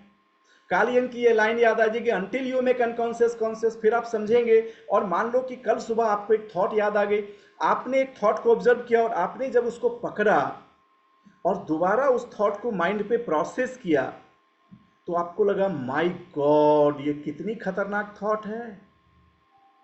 और अब आप देखिए, जैसे ही आपने उस थॉट को पकड़ लिया, आपने उसको टर्न कर दिया या अवेयरनेस के साथ आपने उसको शांत कर दिया या उसका मतलब समझ गए, आपकी सेल्फ डेवलप हुई ना, एक विचार आपकी सही हो गई तो सेल्फ डेवलप हुआ। यस और नो, मेरी बात समझ में आ रही है? सर हिलाओ, सेल्फ डेवलप हुआ। ऐसे सोचो, रोज आप एक दो विचारों को पकड़ रहे हैं, रोज एक दो विचारों को पकड़ रहे हैं। दोस्त मैं आपको बता रहा हूं, जैसे मैंने कहा था कि 95, देखो मेरे हर पिछली कंटेंट को याद करना, 95 60,000 विचारों में से 95% विचार हर रोज वही आती है जो पिछले दिन आई थी। और अगर आप रोज थॉट को ऑब्जर्व करना शुरू करेंगे तो 3 से 6 महीने के अंदर आप अपनी माइंड की 95% सब कॉन्शियस थॉट को पकड़ के टर्न कर देंगे। सोचो लाइफ टर्न होगी कि नहीं, कितनी बड़ी चीज है।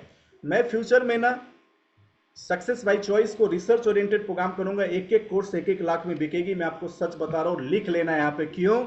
मैं सिंपल एसबीसी नहीं करता, एसबीसी को डीप रिसर्च के साथ करने वाला मैं इंडिया का पहला व्यक्ति हूं। आप एसबीसी को रिसर्च के साथ कभी किसी को करते देख लेना, मैं आपको जो कहेंगे मुंह मांगा इनाम दूंगा। कोई नहीं करता, अभी तो मैं आपको कई रिसर्च दिखाने बाकी हैं और इस पे मेरी आज भी रिसर्च चल रही है। जब एक इंसान पूरे तरह से किसी के ब्रेन को सिखा दे कि कैसे ब्रेन पे वर्कआउट करना है, यार एक एक प्रोफेशनल्स एक एक कोर्स की कई लाखों रुपए दे सकते हैं, लेकिन मैं मेरी टीम के लिए इसको फ्री करता हूं। क्यों? क्योंकि ये मेरी टीम है, ये मेरा परिवार है और आने वाले फ्यूचर्स में मैं इस परिवार को दुनिया का सबसे बेस्ट परिवार बनाना चाहता हूं।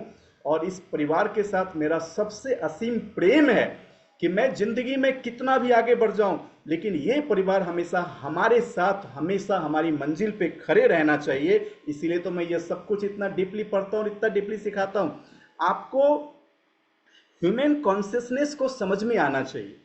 जिस इंसान ने इंसान को समझना सीख लिया वही तो व्यापारी बनेगा ना। जिस इंसान ने ब्रेन को समझना सीख लिया वही तो व्यापार करेगा ना। जिस इंसान ने अपनी साइकी पे कंट्रोल कर लिया वही तो दुनिया पे राज करेगा ना। दुनिया में कौन फिसलता है? जिसको अपने पे पकड़ नहीं है और वो कोई मिस्टेक करता है और उसकी पूरी लाइफ डिस्ट्रॉय हो जाती है। तो माय डियर फ्रेंड्स, कितना इंपॉर्टेंट है, आप एक एक चीजों को अभी आप समझ पा रहे हो धीरे धीरे कि वाह सच में। तो आपको क्या करना है, सेल्फ को बिल्ड करना है। कैसे बिल्ड करेंगे? जितना ज्यादा आप अपने थॉट को ऑब्जर्व करेंगे, जितना ज्यादा आप अपने विचारों पे नजर रखेंगे, आपकी जो सेल्फ है उतनी ही ज्यादा आपकी बिल्ड होती चली जाएंगी। अब आप एक लाइन का मतलब समझो कि स्विट्जरलैंड साइकोलॉजिस्ट क्या कहते थे, until you make the unconscious conscious it will direct your life and you will fate in the regard most of us are on autopilot. हम में से ज्यादातर लोग क्या है? ऑटो पायलट हैं। मतलब हमको नहीं पता है लेकिन हमारा ब्रेन हमको चलाए जा रहा है। कहते there is more to it. क्या है? Even though you may think you know what you want.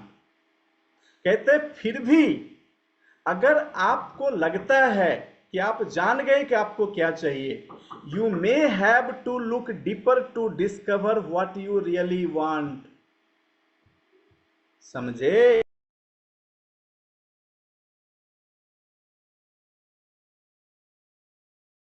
अगर आपको समझ में आ गया, यस यस सर हमको समझ में आ गया कि हमें क्या चाहिए। क्या चाहिए मतलब? आपने लिखा आपको 1 लाख चाहिए, एक सेकेंड,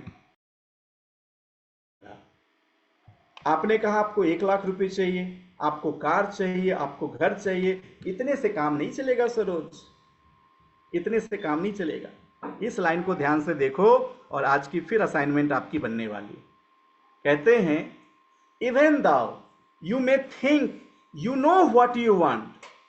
कहते हैं क्या हुआ, या फिर कहते हैं कि आप सोचते हो कि आपको क्या चाहिए, you may have to look deeper to discover what you, फिर भी आपको डीपर साइड में जाके देखना होगा कि क्या मनोज, डीपर साइड में जाके देखना होगा क्या आपने जो चुना है ये वही है जो आपको चाहिए।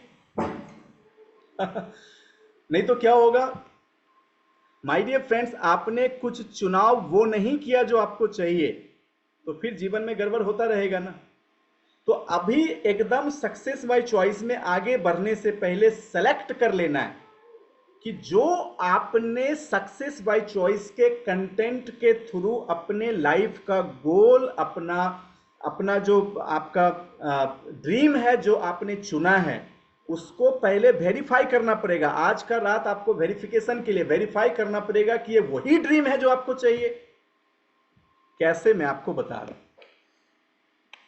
ध्यान से समझिएगा। यहां पे एक एग्जाम्पल दिया गया और ये बहुत ही शानदार एग्जाम्पल है। इस एग्जाम्पल में बताया गया है कि एक आदमी से पूछा गया कि आप राइटर क्यों बने, तो उसने कहा क्योंकि मुझे लिखना अच्छा लगता था इसलिए मैं राइटर बन गया। तो उसने दोबारा उससे पूछा, नहीं लेकिन मैं आपसे फिर भी पूछना चाहूंगा कि आप राइटर ही क्यों बने। उसने कहा भाई पहले मैं बता दिया ना कि मैं जब लिखता था मेरे को लिखने में बहुत आनंद आता था इसलिए मैं राइटर बन गया। तो अब मैं आपसे पूछता हूं, इतना बात सुन के आपको क्या लग रहा होगा कि उसको लिखने में मजा आ रहा होगा इसलिए राइटर बन गया। लुक डीपर का क्या मतलब। उस व्यक्ति ने कहा लेकिन साहब मैं चाहता हूं कि आप दिमाग पे जोर डालें और पूछें कि आपने जिंदगी में पहली बार कब आपको लगा कि आपको राइटर बनना है। तो उसने कहा ओ मुझे याद आ गया, बचपन में जब एक बार मेरे स्कूल के क्लास में निबंध प्रतियोगिता हो रही थी, ध्यान से सुनना, निबंध प्रतियोगिता हो रही थी, तब मैंने एक निबंध लिखा। मेरा निबंध मेरे टीचर को इतना पसंद आया कि उन्होंने उस निबंध को हमारे स्कूल के अंदर प्रोग्राम में पढ़ के सुनाया। और जब उस निबंध को पढ़ा गया तो पूरे स्कूल के बच्चों ने और टीचर ने मेरे निबंध पे खूब तालियां बजाई और इसको देख के मुझे बहुत अच्छा लगा। और फिर मुझे इस चीज़ों को देखा और फिर बहुत से लोगों ने मुझे प्यार किए, बहुत से लोगों ने मुझे स्नेह दिया और ये प्यार और स्नेह मुझे इतना अच्छा लगा कि मैं लिखना शुरू कर दिया और फिर पता नहीं कब मैं अनजाने में राइटर बन गया। इसका मतलब उसके डीपर साइड में क्या था, राइटर नहीं था, उसके डीपर साइड में था प्यार और स्नेह। अब प्यार और स्नेह उसको निबंध से मिला तो वो राइटर बन गया। इसी तरीके से अब आपको ये समझना है कि जो आपने लिखा है जो आपको चाहिए, आपको उसके डीपर साइड में घुस के देखना है कि ये आपको क्यों चाहिए। क्योंकि मैं आपको फिर से फाइनल कर दूं, ये कंटेंट को आप आम मत समझना, आप इसको आम लेना भी मत, बल्कि आप जब अपने जीवन का ड्रीम्स और गोल्स लिख रहे हो तो उसको पूरी तरीके से वेरीफाई करना कि क्या ये वही ड्रीम है, क्या ये वही लक्ष्य है जो बकई आपको चाहिए। और अगर आपको यही ड्रीम फुलफिल करना है, यही लक्ष्य को पूरा करना है, तो आपने इसको क्यों चुना, उसके पूरे डीपेस्ट साइड में जाना। और बार बार मैं आपसे कह रहा हूं, आप सब मेरे अच्छे दोस्त बनो। जितने लोग अपने अंदर की सोच मेरे साथ शेयर करना शुरू करेंगे, जितने लोग अपने अंदर की ड्रीम मेरे साथ शेयर करना शुरू करेंगे, जितने लोग अपने अंदर की विचार मेरे साथ शेयर करना शुरू करेंगे, मैं आपको उतना ही बेहतर समझ पाऊंगा, मैं आपके साथ उतना ही बेहतर कम्युनिकेट करूंगा, मैं आपको उतना ही बेहतर तरीके से गाइड करूंगा। और याद रखना, पहले 6 महीने में आपको इसके कल्पनातीत परिणाम मिलने शुरू हो जाएंगे। आपको और एक एग्जाम्पल बताता हूं। कहा जाता है politician may be a child who never got enough attention. My dear friends, एक बार एक इंसान से पूछा गया आप पॉलिटिशियन क्यों बने। अब आप देखिए वो पॉलिटिशियन है, लेकिन उसने कहा क्योंकि मुझे राजनीति बहुत अच्छी लगती है। उससे पूछा गया लेकिन मैं फिर भी जानना चाहूंगा आप पॉलिटिशियन ही क्यों बने। अब जो साइकोलॉजिस्ट होते हैं वो तो बहुत सारे रिसर्च करते हैं ना लोगों के माइंड पे। तो उसने कहा कि बचपन में मुझे मेरे क्लास में कोई भाव नहीं देता था। बचपन में मुझे मेरे क्लास में कोई भाव नहीं देता था, मुझे कोई पूछता नहीं था और मैं सबसे एकांत में रहता था और मुझे बहुत बुरा लगता था। एक दिन जब मैं स्कूल की गेट से बाहर निकल रहा था तो मैंने देखा कि एक नेता जा रहे हैं और उसके गले में माला भरा है और चारों तरफ से लोग उसके साथ जा रहे हैं। उसकी इज्जत देख के मुझे इतना अच्छा लगा कि उस दिन मैंने डिसाइड किया कि मुझे यही बनना है। इसका मतलब उसके डीपर साइड में पॉलिटिशियन नहीं था, उसके डीपर साइड में अटेंशन था। क्या था? अटेंशन था। अब मैं आपको क्यों बोल रहा हूं क्रॉस वेरीफाई करने? क्योंकि आपने जो लिखा आपको चाहिए और आपके डीपर साइड में जो आपको चाहिए, अगर वो दोनों की मैचिंग नहीं होगी तो आपका ड्रीम गलत हो जाएगा। अगर वो दोनों की मैचिंग नहीं हुई तो आपका ड्रीम गलत हो जाएगा। मेरे कई लीडर्स ऐसे हैं जिनकी बचपन से माइंड की ऐसी प्रोग्रामिंग हो रखी कि पैसा जो है इंसान को लालची बना देता है, और अब वो मर्सिडीज की प्लानिंग कर रहे हैं। जब वो मेरे प्रोग्राम में आए तो उन्होंने मेरे पास आके कहा कि सर, पहली बार मुझे समझ में आया कि हम मर्सिडीज तब तक नहीं खरीद पाएंगे जब तक पैसों की प्रोग्रामिंग हमारे ब्रेन में ठीक नहीं होगी। तो डीपर साइड में हमारी सोच कुछ और है और हमने लाइफ में डिजाइन कुछ और किया है। और साइकी क्या कहती है? अगर ये साइकी से मैच नहीं हुआ, ध्यान से सुनना दोस्तों, ये इतना कोई लीडर आपको नहीं पढ़ाने वाला। अगर साइकी से मैच नहीं हुआ तो जिंदगी में कभी भी आपके सपने पूरे नहीं होंगे। चाहे आप कितने भटक लो, कितनी नेटवर्क बना लो, कितनी प्लानिंग कर लो, कितनी गोल सेटिंग कर लो, कुछ आपके जीवन में होने। तो आपको डीपर साइड में जाना है और आपको अपनी ड्रीम को अपनी साइकी से मैच कराना है कि जो आपकी साइकी है और जो आपका ड्रीम है, इस दोनों की मैचिंग है या नहीं। कहते हैं freedom and power comes from knowing what you want without being a prisoner of what you want. कहते हैं फ्रीडम और पावर ये जानने से आती है कि आपको क्या चाहिए। अब मैं आपसे थोड़ी देर के लिए बोल रहा हूं, जो आपकी डीपर, जैसे अगर आप मेरे से पूछेंगे कि मैं वेस्टीज में सक्सेस क्यों हुआ, तो मेरी डीपर साइड में जब मैं गया तो डीपर साइड में मैंने जाके देखा, मुझे सर्विंग बहुत अच्छी लगती थी, सेवा देना बहुत अच्छा लगता था। मैं आपको कई बार बता चुका हूं कि बचपन में जब मेरे घर में कोई गेस्ट आते थे तो मैं मेरी मम्मी को कहता था कि मैं चाय बनाऊंगा। कहती थी चाय तू क्यों बनाएगा? मैं कहता था नहीं, चाय मैं बनाऊंगा। मैं जब चाय बना के गेस्टों को सर्व करने जाता था तो दरवाजे के पीछे खड़े होकर सुनता था कि चाय पी को क्या बोलते हैं। कहते थे वाह, बड़ा अच्छा चाय है, किसने बनाया? और मेरी रोम रोम खिल उठते थे। मुझे चाय पीने का शौक नहीं था, लेकिन चाय पी के कोई तारीफ करे तो मुझे बहुत अच्छा लगता था कि देखो मैंने उसको सेवा दिया। और इस तरीके से जब मैं एग्जाम में किसी की मदद कर देता, कई बार तो एग्जाम में ऐसा होता कि अपने क्वेश्चन कम बने लेकिन लग रहा है कि बगल में कोई है, बेचारा असहाय फील कर रहा है, उसको हेल्प करने लग जाते थे। एक बार तो मैंने एग्जाम में पकड़ाया भी, इसलिए मेरे को 2-4 थप्पड़ भी लगे थे बचपन में। अपने नंबर कम आ रहे हैं उसकी उतनी चिंता नहीं है, लेकिन सामने वाला कुछ अच्छा कर ले। क्रिकेट में कई बार किसी और को मौका मिले बोल के मैं आउट हो जाता था। तो बचपन से मैंने जब मेरे कैरेक्टर को फोकस किया तो मुझे लगा कि जब दूसरे खुश होते हैं तो मुझे बहुत खुशी मिलती है। अब जब मैं इस बिजनेस में आया तो मुझे लगा कि मेरे इस पूरे बिजनेस में मेरे को ये मौका जीवन भर मिलने वाला है, और इसीलिए मैं लोगों से बहुत प्रेम करता था और यहाँ पे लोगों से प्रेम करना ही मेरा बिजनेस है। तो क्या हुआ, मैं जो चाहता हूं और मैं जो करता हूं दोनों की मैचिंग हो रही है। इसीलिए आप सबों को आपकी जो ड्रीम है और आपकी जो साइकी है, डीपर साइड को आपको ढूंढना है। जैसे ही ये मैचिंग होगा अब आपको दो चीज मिलेगी, फ्रीडम भी मिलेगा, पावर भी मिलेगा। कहते हैं फ्रीडम और पावर कहां से आती? पावर मतलब आप अचानक से हाई एनर्जी में आ जाओगे क्योंकि आपको लगेगा कि आप वही कर रहे हो जो आपको चाहिए, तो ये आपको मिल गया पावर। और फ्रीडम का मतलब क्या है? आपके विचारों को आजादी मिलेगी, आपकी बचपन से जो डिजायर है और इस वक्त का जो ड्रीम है वो पूरा मैच कर रहा है, तो आपको फ्रीडम फील होगा, आपको पावर आएगा। सो इसीलिए कहते हैं freedom and power comes from knowing that what you want without being a prisoner. बिना इस बात का कैदी बनने की आपको क्या चाहिए, यहाँ पे बहुत बड़ी बात है कि आपको फ्रीडम पावर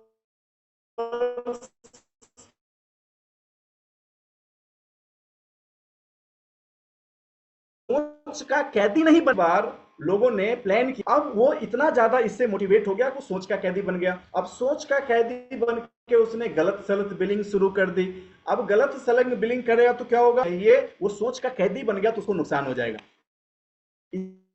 इसके ऊपर डीपर्स में आपको कुछ और एग्जाम्पल भी देके समझाऊंगा कि फ्रीडम ऑफ पावर मिलती है, लेकिन फिर भी आपको अपनी सोच का कैदी नहीं बनना। जैसे कई लोग क्या होता है कि उसको ये चीज चाहिए, अगर वो नहीं मिला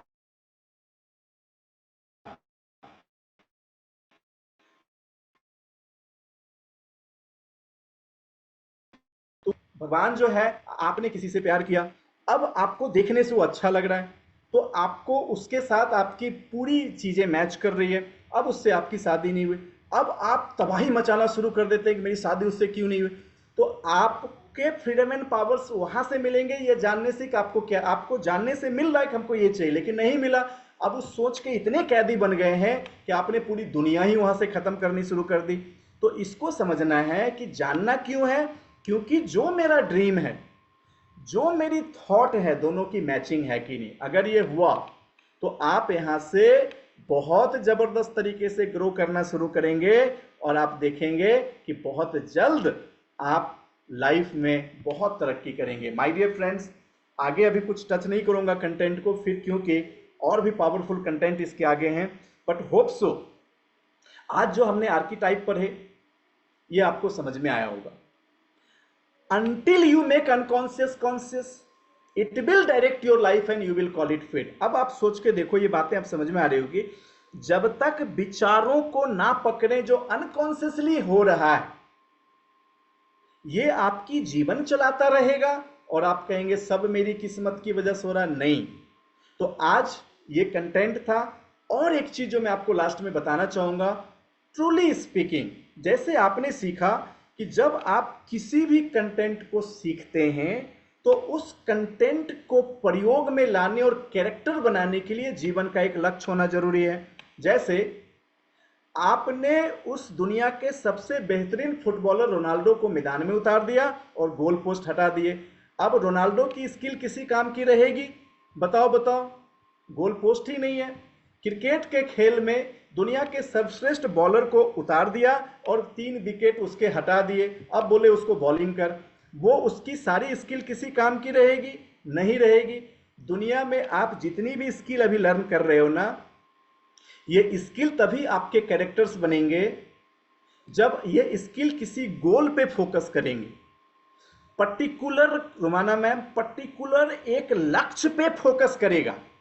तो कितनी बातें समझ में रही? लक्ष्य होना जरूरी है, लक्ष्य की क्लैरिटी होना जरूरी है, ड्रीम्स की क्लैरिटी होनी जरूरी है, उसकी मैचिंग बहुत जरूरी है, और एक पर्टिकुलर गोल जो फरवरी का आपने लिया है उस पर परफॉर्मेंस बहुत जरूरी है। उसी पे परफॉर्मेंस करके ना आप लोगों की साइकी समझ पाएंगे, उसी पे परफॉर्मेंस करके ना आप अपने इनर कॉन्शियस को समझ पाएंगे, उसी पे परफॉर्म करके ना विचारों को पकड़ना सीख पाएंगे, उसी पे परफॉर्म करके ना आप अपने सबकॉन्शियस और कॉन्शियस के बीच के डिफरेंसेस को समझ पाएंगे, उसी पे परफॉर्म करके ना ग्रेटिट्यूड की पावर समझ में आएगी, उसी पे परफॉर्म करके ना मैनिफेस्टेशन कितना क्रिएशन में बदल रहा है उस पर समझ में आएगा, उसी पे परफॉर्म करके ना अपनी एनर्जी को चेंज करने से फायदा। जब तक लक्ष्य नहीं होगा, सक्सेस बाय चॉइस का एक कंटेंट आपके काम नहीं आएगा। फिर से रिपीट कर रहा हूं, 300 पीवी क्लब अपनी टीम में सारे लोगों को करवाने के लिए पहले सारे लीडर्स अपना कर दें। कई लीडर ने अपनी सेल्फ पीवी नहीं करी अब तक। मैं आपसे रिक्वेस्ट करता हूं, ये 6 महीने आपके तपस्या का समय है, अपनी सेल्फ पीवी करें। 14 तारीख तक अपनी 300 पीवी के क्लब को फुलफिल करें। क्यों? क्योंकि अब आप इस मेंटोर के अंदर 6 महीने अपनी जीवन जीने वाले हो, इस मेंटोर के साथ, क्योंकि ये सक्सेस बाय चॉइस की क्लास फिर 6 महीने बाद होगी। तो 6 महीने तक इस कंटेंट के सहारे मेरे सारे लीडर्स हमारे साथ आगे बढ़ने वाले हैं। कुछ कैरेक्टर्स जो आपको इंस्टेंट फॉलो करनी है, सारी टीम सुन लो। जिसकी अपनी आईडी पे सेल्फ बिलिंग नहीं हुई, कल के कल या रात में अपनी 100 पीवी की बिलिंग करो, उसकी इनवॉइस ग्रुप में भेज दो। जिसकी हो गई है आप लग जाओ, जैसे जितने लीडर्स हैं आपकी हो गई है, दो चीजों के लिए रख जाओ, अपनी सेल्फ पे 300 पीवी और नेटवर्क में जितने राइजिंग स्टार और जितने काम वाले लोग हैं उनकी 100 पीवी की बिलिंग। जो 100 पीवी कर लिए हैं उनको 300 पीवी की इंपोर्टेंस रोज समझाओ, रोज समझाओ, डिजिटल मीटिंग करके उनको समझाओ। 6 लाइन पे परफॉर्मेंस को दिन रात बैलेंस करवाओ उनकी। जब आप अपनी करेंगे उनकी करेंगे, केवल 6 मंथ फॉर ट्रांसफॉर्मेशन। मैं आपको बता रहा हूं 6 महीने काफी है आपके लाख रुपए की चेक निकालने के लिए। मैं आपके साथ हूं। इसके अलावा भी जितने लोगों को मेरी पर्सनल मेंटोरिंग चाहिए, पर्सनल कोचिंग चाहिए, पर्सनल काउंसलिंग चाहिए, आप सब मुझे कांटेक्ट कर सकते हो। एज पर माय शेड्यूल मैं आप सबों को टाइम दूंगा। Thank you so much. आज के इन सेशंस के लिए रिचुअल के हिसाब से 9:30 से पहले मैं मेरी प्रेजेंटेशन खत्म करता हूं, तो इस सेशन को यहां से समाप्त करने और समाप्ति की ओर लेके जाने के लिए फिर से वंदना मैम को इनवाइट करेंगे आप सबों की जोरदार तालियों से। Wow, such a fabulous session. I don't have any words to speak for today's wonderful session. तो सच में आज जो सर ने हमें सिखाया, खुद को खुद से पहचान कराने को जो सेशन दिया है, सच में मैं उनके ग्रेटिट्यूड में चाहूंगी हम सभी जोरदार तालियों के साथ हम हमारे गुरु को थैंक्स गिविंग देते हैं। सच में आज जो हमने जाना कि हमें वहां फोकस करना है कि जहां हमें जाना है, और जिस चीज पर हम ज्यादा फोकस करेंगे, एनर्जी वहां देंगे, तो वो ही स्ट्रोंग होता जाएगा। इसलिए हमें राइट चीजों पे फोकस करना है और वहीं पे हमें एनर्जी देना है। हमने आज जाना कि विचार ही जिंदगी बनाती है और विचार ही हमारे जीवन को चलाती है। इसलिए विचारों पर हमें कॉन्शियस कंट्रोल लेना बहुत बहुत बहुत जरूरी है। हमने आज कार्ल यंग की थ्योरी से जाना कि अगर आप जानबूझकर आपने वो नहीं चुना कि आपको जाना कहाँ है, तो अनजाने में आप वहीं पहुंच जाएंगे जहां हमारे ब्रेन को पहले से पता है। और इसकी हमने बहुत ही रियल स्टोरी हमने जाना जोशी नर्स के द्वारा कि कैसे उन्होंने अपने सबकॉन्शियस ब्रेन की प्रोग्रामिंग को पहचाना, उसे थॉट ऑब्जर्वर बन के उसे ऑब्जर्व किया, पहचाना उसे, और फिर वो नर्स से कैसे उस अनकॉन्शियस को कॉन्शियस में लाकर वो कैसे चाइना की famous financial advisor, motivational speaker, और कैसे वो इतनी एक अच्छी राइटर बनी। तो जैसे ही जोशी नर्स ने अपने अनकॉन्शियस को कॉन्शियस किया, वह जानबूझकर वो सेलेक्ट किया जहां उसे जाना था और वो पहुंच भी गई। तो हमें भी जानबूझकर हमें वो सब सेलेक्ट करना है जहां हमें जाना है, नहीं तो हमारा ब्रेन हमें वहीं पहुंचा देगा जहां उसको पहले से पता है। हमने आज कार्ल जंग की ह्यूमन साइकिक के 3 स्टेज को जाना, ego, personal unconscious and collective unconscious को। और सच में हमने द स्ट्रक्चर ऑफ साइकी को हमने जाना, समझा कि हमारी 4 ह्यूमन साइकी होती है, पर्सोना, द शैडो, एनिमा और एनिमस एंड द सेल्फ।